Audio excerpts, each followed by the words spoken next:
Once there was a little puppy named Max. Max was a very good boy who lived with a family in a little house near a river. One day, Max was playing by the river when he found a big, juicy bone. It was the biggest bone Max had ever seen in his life. Max was so happy.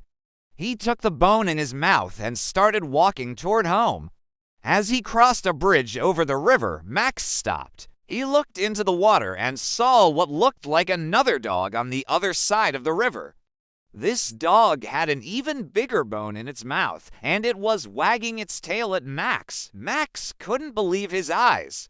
He had never seen such a big bone in his whole life, and he wanted it very badly. Greedy Max barked loudly at the other dog, trying to snatch the bone away. But then, plop, the bone fell straight into the river and floated away. Max was shocked. He barked even louder, but the bone was too far away and it kept floating farther and farther away from him. When Max realized it was his own bone that he had dropped, it was too late.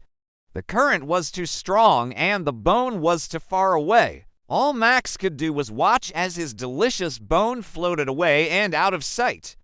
Max felt sad, but he knew it was his fault. He had been greedy and wanted more than what he already had, and now he had lost his bone. Max walked home slowly, feeling sad and hungry. That night, Max didn't eat his dinner as fast as he usually did.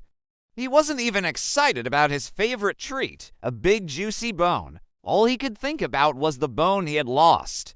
Just then, Max's mom came over and licked him. She knew Max wasn't feeling well. After Max's mom left, Max looked at the bone in his bowl. He was still not very hungry, but he knew he had to eat something. So Max started eating his bone slowly. As Max ate, he thought about how lucky he had been to find a bone so big and juicy, and he knew he shouldn't complain. Even though Max would have liked to have had an even bigger bone, he knew that the bone he had was big enough. From that day on, Max was never greedy again. He learned that what he had was enough, and he was happy with what he had.